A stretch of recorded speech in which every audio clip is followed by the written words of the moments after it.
അപ്പോൾ ഇക്കൊല്ലത്തെ തിരുവാതിര വരുന്നത് 2023 ഡിസംബർ മാസം 26-ാം തീയതി അന്ന് രാത്രി 10:21 മുകളിലാണ് ആരംഭിക്കുന്നത്. അന്ന് 1199 ധനുമാസം 10-ാം തീയതിയാണ്. തിരുവാതിര നക്ഷത്രവും പൗർണമി തിഥിയും സിംഹകരണവും ശുക്ലപക്ഷ പക്കത്തിൽ ശുഭ്രം എന്ന് പറയുന്ന നിത്യയോഗവും കൂടി ചേർന്നിട്ടുള്ള ദിവസമാണ്. അത് പിറ്റേ ദിവസം 27-ാം തീയതി രാത്രി 11:30 തിരുവാതിര നക്ഷത്രം തീരുകയും ചെയ്യും. അപ്പോൾ തിരുവാതിര വ്രതത്തിൻ്റെ ഉറക്കകളപ്പ് വരുന്നതെന്ന് പറഞ്ഞാൽ ഈ ചൊവ്വാഴ്ച ദിവസം രാത്രിയാണ്. അപ്പോൾ ഇന്നത്തെ പ്രധാനപ്പെട്ട ചോദ്യങ്ങളിലേക്കും അതിൻ്റെ ഉത്തരങ്ങളിലേക്കും പ്രവേശിക്കും മുമ്പ് ഞാൻ ഹരിചന്ദന മഠം RJ അയ്യർ ഹിന്ദു വിഷൻ ചാനലിലേക്ക് നിങ്ങൾക്ക് ഏവർക്കും ഒരിക്കൽ കൂടി സ്വാഗതം. നമ്മുടെ വാട്സപ്പ് ചാനലിലൂടെ നിങ്ങൾക്ക് ആവശ്യമായ ഒട്ടേറെ കാര്യങ്ങൾ പറഞ്ഞു നൽകുന്നുണ്ട്. തിരുവാതിര വ്രതവുമായിട്ട് ബന്ധപ്പെട്ടും ഒട്ടേറെ അപ്ഡേഷൻസ് അതിലുണ്ടാവും. ഇതിൻ്റെ കീഴെ ഡിസ്ക്രിപ്ഷൻ ബോക്സിലും കമൻറ്റ് ബോക്സിലും അതിൻ്റെ ലിങ്ക് ഉണ്ട്. അതിലൂടെ നിങ്ങൾക്ക് തീർച്ചയായിട്ടും ആ ചാനലിൽ പ്രവേശിക്കാം. പ്രവേശിച്ചാൽ മാത്രം പോലെ അതിൽ ഫോളോ എന്ന് കാണുന്ന ഭാഗത്ത് ഫോളോയും കൂടെ ചെയ്താൽ നിങ്ങളുടെ വാട്സപ്പിലെ അപ്ഡേറ്റ്സ് എന്ന് പറയുന്ന ഭാഗത്ത് ഈ ചാനൽ കാണാം. നിത്യേന നിങ്ങൾ ഈ ചാനൽ സന്ദർശിക്കണം. നിങ്ങൾക്ക് വേണ്ടുന്ന ഒട്ടേറെ അറിവുകൾ ഞാൻ എല്ലാ ദിവസവും നൽകി വരുന്നുണ്ട്. ഈ വീഡിയോ നിങ്ങളൊന്ന് ലൈക്ക് ചെയ്യുകയും കൂടി ചെയ്യണം. കാര്യം ഈ വീഡിയോ നിങ്ങൾ ഇഷ്ടപ്പെടുന്നു, നിങ്ങൾ കാണുന്നുണ്ട് എന്നൊക്കെ എനിക്കൊന്ന് അറിയണം. കാര്യം ഒരുപാട് പേര് ഇത് കാണുന്നുണ്ട്, പക്ഷേ പലപ്പോഴും നമുക്ക് ഇത് നിങ്ങളുടെ ഒരു പ്രസൻസ് എനിക്ക് അറിയാൻ പറ്റുന്നില്ല. അത് നിങ്ങൾക്ക് ഇഷ്ടപ്പെടുന്നുണ്ടോ ഇല്ലയോ എന്നുള്ള കാര്യം അത് ഇഷ്ടപ്പെടുകയാണെങ്കിൽ തീർച്ചയായിട്ടും ഒരു ലൈക്ക് തന്ന് പ്രോത്സാഹിപ്പിക്കാൻ മടിക്കരുത്. മാത്രമല്ല നിങ്ങൾക്ക് വേണ്ടിയിട്ടും പല വിധത്തിലുള്ള പൂജകൾ ചെയ്യാൻ വേണ്ടിയിട്ട് ഞാൻ ഇപ്പോൾ തയ്യാറെടുത്തിരിക്കുകയാണ്. അതുകൊണ്ട് തന്നെ ഇതിൻ്റെ കമൻറ്റ് ബോക്സിൽ നിങ്ങളുടെ പേര്, നിങ്ങളുടെ നാള്, നിങ്ങളുടെ വയസ്സ് ഇവ കൂടിയൊന്ന് രേഖപ്പെടുത്തണം. ഈ വീഡിയോ പൂർണ്ണമായി കണ്ടു കഴിയുമ്പോൾ നിങ്ങൾക്കുണ്ടാകുന്ന സംശയങ്ങളും ഇതിൻ്റെ കീഴെ ചോദിക്കണം. ഒപ്പം തന്നെ ശിവനാമം, ഒരു ശിവമന്ത്രം അല്ലെങ്കിൽ നിങ്ങളുടെ ഇഷ്ടദേവതാ മന്ത്രം അതൊന്ന് കുറിച്ചിടണം. നമ്മുടെ ഹൈന്ദവ ഈ കമ്മ്യൂണിറ്റി അത് വളരെയധികം വികസിക്കട്ടെ, സനാതനധർമ്മം എന്നെന്നും പൂത്തുലയട്ടെ, എല്ലാവർക്കും സുഖവും ശാന്തിയും സമാധാനവും ലഭിക്കട്ടെ എന്ന് ആശംസിച്ചുകൊണ്ട് തന്നെ നമുക്ക് സംശയങ്ങളിലേക്ക് പ്രവേശിക്കാം. ആദ്യത്തെ ചോദ്യം ഇങ്ങനെയാണ്: ആർക്കൊക്കെ ഈ വ്രതം കൈക്കൊള്ളാം എന്നുള്ളതാണ്. തിരുവാതിര വ്രതം എല്ലാവർക്കും കൈക്കൊള്ളാവുന്ന ഒരു വ്രതം തന്നെയാണ്. പക്ഷേ സ്ത്രീകൾക്ക് പ്രാധാന്യപ്പെട്ട ഒരു വ്രതമാണ്. അതുകൊണ്ട് തന്നെ ഇതിൻ്റെ ചടങ്ങുകളെല്ലാം പ്രധാനമായിട്ടും സ്ത്രീകളെ ഉൾക്കൊള്ളിച്ചുകൊണ്ടുള്ളതാണ്. മറ്റു പുരുഷന്മാർക്കൊന്നും ഇത് ചെയ്യാൻ പാടില്ല എന്നൊന്നുമില്ല. നിങ്ങൾക്കും മഹേശ്വരന്മാരെ പ്രാർത്ഥിച്ച് ശിവപാർവതിമാരെ പൂജിക്കാം, യാതൊരു തെറ്റുമില്ല. അടുത്ത ചോദ്യം: ആർത്തവകാലം 7 ദിവസം കഴിഞ്ഞാൽ തിരുവാതിര വ്രതം എടുക്കാമോ? ഇവിടുത്തെ അമ്പലത്തിലെ പോറ്റി പറഞ്ഞു 10 കഴിഞ്ഞാൽ എടുക്കാവൂ എന്ന്. ഈ ചോദ്യത്തിന് ഉത്തരം പറയുമ്പോൾ അതിൽ ദേശവ്യത്യാസം കടന്നു വരുന്നുണ്ട്. ചില ദേശങ്ങളിൽ വ്രതങ്ങളെല്ലാം തന്നെ ആർത്തവകാലം 10 കഴിഞ്ഞിട്ട് എടുക്കുന്നതായിട്ട് പലരും സൂചിപ്പിച്ചിട്ടുണ്ട്. ചില പ്രത്യേക കുടുംബങ്ങളിലും അങ്ങനെ കണ്ടുവരുന്നുണ്ട്. എന്നാൽ പൊതുവെയുള്ള വ്രതങ്ങളെല്ലാം തന്നെ ആർത്തവകാലം 7 കഴിഞ്ഞ് നിങ്ങൾക്ക് ശാരീരിക ശുദ്ധി ഉണ്ടെങ്കിൽ എടുക്കാവുന്നതാണ്. തിരുവാതിര വ്രതവും അപ്രകാരം തന്നെയാണ്. നിങ്ങൾക്ക് ശരീരശുദ്ധി പ്രധാനമായിരിക്കണം. ആർത്തവകാലം കഴിഞ്ഞ് 7 കഴിഞ്ഞ് എടുക്കാവുന്നതേ ഉള്ളൂ. അടുത്ത ചോദ്യം: ഞാൻ ഹോസ്റ്റലിൽ നിന്ന് പഠിക്കുകയാണ്. എനിക്കിവിടെ അമ്പലങ്ങളൊന്നുമില്ല. തിരുവാതിര വ്രതം എടുക്കുമ്പോൾ അമ്പലത്തിൽ പോകണമെന്ന് നിർബന്ധമുണ്ടോ?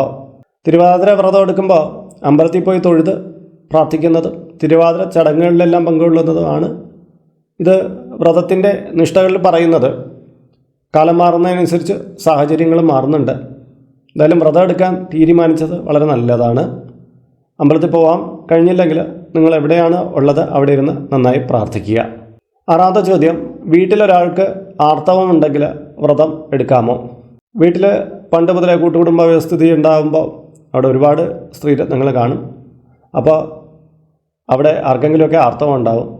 അങ്ങനെ നോക്കുമ്പോൾ പണ്ട് കാലത്ത് ആർക്കും വ്രതം എടുക്കാൻ കഴിയാത്തൊരവസ്ഥ വരുമല്ലോ. ഇങ്ങനെ നമ്മുടെ ചോദ്യം കറക്റ്റാണെങ്കിൽ അപ്പോൾ ആ ചോദ്യം തെറ്റുന്നതാണ് അർത്ഥം. അതായത് വീട്ടിലൊരാൾക്ക് ആർത്തവം ഉണ്ടെങ്കിലും നമുക്ക് വ്രതം എടുക്കുന്നതിൽ യാതൊരു തെറ്റുമില്ല. വ്രത ദിവസം ശാരീരിക ബന്ധം ആകാമോ? ഭർത്താവിന് വ്രതങ്ങളോടൊക്കെ ഇഷ്ടക്കേടുണ്ട്, പക്ഷേ അദ്ദേഹത്തിന് ആയിട്ട് ശാരീരിക ബന്ധം ഞാൻ പുലർത്തിയില്ലെങ്കിൽ വളരെ ദേഷ്യമാകും. വ്രതം എന്ന് പറയുന്ന സങ്കല്പത്തെ തന്നെ തെറ്റിച്ചുകൊണ്ടുള്ള ചോദ്യമാണിത്.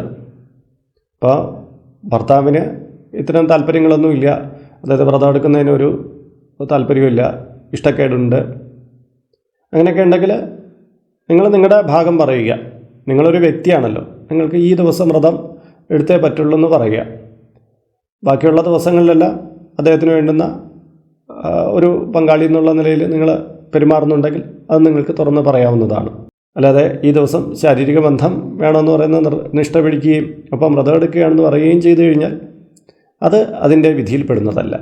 8ാമത്തെ ചോദ്യം, തിരുവാതിര വ്രതം എല്ലാ മാസത്തിലും എടുത്തില്ലെങ്കിൽ എന്തെങ്കിലും കുഴപ്പമുണ്ടോ എന്നാണ്. അത് തിരുവാതിര വ്രതത്തിൻ്റെ ഒരു ഭാഗമാണ്. ഒരു ധനു തിരുവാതിരയിൽ ആരംഭിച്ച് അടുത്ത് ധനു തിരുവാതിര വരെ ഓരോ മാസത്തിലും വ്രതം എടുത്ത് പോകുന്ന ഒരു രീതി. എന്നാൽ ഒരു ധനു തിരുവാതിര മാത്രം, അതായത് ഈ ധനുമാസത്തിലെ തിരുവാതിര മാത്രമായിട്ട് വ്രതം എടുക്കുന്നവരുണ്ട്. അതുകൊണ്ട് മറ്റ് മാസങ്ങളിൽ എടുക്കാൻ കഴിഞ്ഞില്ലെങ്കിൽ യാതൊരു ദോഷവും ഇല്ല കേട്ടോ. ധനു തിരുവാതിര ദിവസം താലി പൂജ ചെയ്യാമോ എന്നുള്ളതാണ്. ധനു തിരുവാതിര ദിവസം താലി പൂജ ചെയ്യാം, വീട്ടിൽ വെച്ച് ചെയ്യാം. വീട്ടിൽ വെച്ച് താലി പൂജയും മറ്റ് കർമ്മങ്ങളും ചെയ്യുന്ന രീതി ഉടനെ തന്നെ ഹിന്ദു വിഷൻ ചാനലിൽ അപ്ലോഡ് ചെയ്യുന്നുണ്ട്, ഒന്ന് വെയിറ്റ് ചെയ്യുക. താലി പൂജ ക്ഷേത്രത്തിൽ കൊടുത്ത് ചെയ്യുന്നവരുണ്ട്. തിരക്കുകളിലൊക്കെ ശ്രദ്ധിച്ചു കൊള്ളണം. താലി കൊടുക്കുമ്പോൾ അങ്ങോട്ടും ഇങ്ങോട്ടൊക്കെ മാറിപ്പോകാൻ സാധ്യതയുള്ളതുകൊണ്ട് ശ്രദ്ധിച്ചു കൊടുക്കുക. വിവാഹിതരല്ലാത്തവർക്ക് തിരുവാതിര വ്രതം എടുക്കാമോ എന്നുള്ളതാണ്. വിവാഹിതർക്ക് പൊതുവിൽ എടുക്കുന്ന ഒരു വ്രതത്തിലൊന്നാണ് തിരുവാതിര വ്രതം. എന്നാൽ അത് മാത്രമല്ല ഈ വ്രതത്തിൻ്റെ ഉദ്ദേശ ലക്ഷ്യം.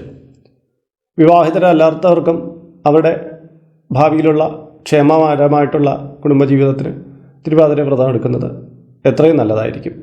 11ാമത്തെ ചോദ്യം, ഞാൻ വിഷ്ണു ഭക്തിയാണ്, നിത്യേന വിഷ്ണു മന്ത്രങ്ങളെല്ലാം ജപിക്കുന്നുണ്ട്. തിരുവാതിര ദിവസം ശിവമന്ത്രങ്ങളാണ് ജപിക്കേണ്ടതെന്ന് കണ്ടു. അപ്പോൾ വിഷ്ണു മന്ത്രം ജപിച്ചുകൊണ്ട് എനിക്ക് തിരുവാതിര വ്രതം എടുക്കാൻ പറ്റുമോ എന്നാണ് ചോദ്യം. അതായത് ഇത് ശിവപ്രീതികരമായിട്ടുള്ള ഒരു ദിവസമാണ്. നിങ്ങൾ എടുക്കുന്ന വ്രതം ശിവപാർവതിയുമായിട്ട് ബന്ധപ്പെട്ട കാര്യമാണ്. വ്രതത്തിന് നിഷ്ഠകളുണ്ട്. അപ്പോൾ വ്രതത്തിൽ ശൈവമന്ത്രങ്ങൾ കൂടുതലായിട്ട് ഉപയോഗിച്ച് നമ്മൾ ചെയ്യുന്നു. അന്ന ദിവസം മറ്റ് ദേവതകളെ ഭജിച്ചുകൂടാ എന്നൊന്നുമില്ല. എങ്കിലും അത് ആ ദിവസം ഏറ്റവും കൂടുതൽ ഉപയോഗിക്കേണ്ടത് നമ്മൾ ഏത് ഭഗവാനെയാണ് അല്ലെങ്കിൽ ഭഗവതിയാണ് നനച്ച് ആ വ്രതം എടുക്കുന്നത്, ആ ദേവതയെ തന്നെയായിരിക്കണം കൂടുതലായിട്ട് സ്മരിക്കേണ്ടത്, പ്രാർത്ഥിക്കേണ്ടത്. നിങ്ങൾ നിത്യേന വരുന്ന പ്രാർത്ഥനകളൊക്കെ ആയിക്കോട്ടെ, പാർവതി പരമേശ്വരന്മാർക്ക് വേണ്ടിയിട്ടാണ് അന്നത്തെ ജപമെല്ലാം വരേണ്ടത്. നിങ്ങൾ നിത്യജപം നിങ്ങൾക്ക് തുടരാവുന്നതാണ്, തെറ്റൊന്നുമില്ല കേട്ടോ. തിരുവാതിര വ്രതമായിട്ട് ബന്ധപ്പെട്ട കുറേയേറെ ചോദ്യങ്ങൾക്കുള്ള മറുപടിയാണ് നൽകിയത്. ഇതുമായി ബന്ധപ്പെട്ട് നിങ്ങൾക്ക് മറ്റേതെങ്കിലും സംശയങ്ങളുണ്ടെങ്കിൽ ഇതിൻ്റെ കീഴെ കമൻറ്റ് ബോക്സിൽ രേഖപ്പെടുത്തുക. അപ്പോൾ തന്നെ ഈ വീഡിയോ നിങ്ങൾക്ക് ഇഷ്ടമായെങ്കിൽ ഒരു ലൈക്ക് നൽകാനും മടിക്കരുത്. മാത്രമല്ല ഇവിടെ നടക്കുന്ന പൂജകളിൽ പങ്കെടുക്കാൻ ആഗ്രഹിക്കുന്നവർ നിങ്ങളുടെ പേര്, നിങ്ങളുടെ നക്ഷത്രം, വയസ്സ് ഇവ രേഖപ്പെടുത്തുക. ഒപ്പം തന്നെ ശിവമന്ത്രം ഏതെങ്കിലും ഒന്ന് കുറിച്ചിടുക. അപ്പോൾ ഇതിൽ കാണുന്നത് എൻ്റെ വാട്സപ്പ് നമ്പറാണ്. ജ്യോതിഷ പൂജാ സംബന്ധിയായിട്ടുള്ള കാര്യങ്ങൾക്ക് അപ്പോയിൻമെൻ്റ് എടുക്കുന്നതിന് വേണ്ടിയിട്ടാണ് നൽകിയിരിക്കുന്നത്. നിങ്ങളുടെ പേര്, സ്ഥലം രേഖപ്പെടുത്തി വാട്സപ്പിലൂടെ മെസ്സേജ് ചെയ്യുക. അഡ്മിൻ ഒരു മാർഗ്ഗനിർദ്ദേശം അയച്ചു നൽകുന്നതാണ്. ആ മാർഗ്ഗനിർദ്ദേശം അനുസരിച്ച് അപ്പോയിൻമെൻ്റ് എടുത്തിട്ട് വിളിക്കാവുന്നതാണ്. അപ്പോൾ മറ്റൊരു വീഡിയോ മറ്റൊരു വിശേഷവുമായി വീണ്ടും കണ്ടുമുട്ടും വരെ എല്ലാവർക്കും നമസ്കാരം. നിങ്ങളുടെ സ്വന്തം ഹരിചന്ദ്ര മഠം, RJ അയ്യർ.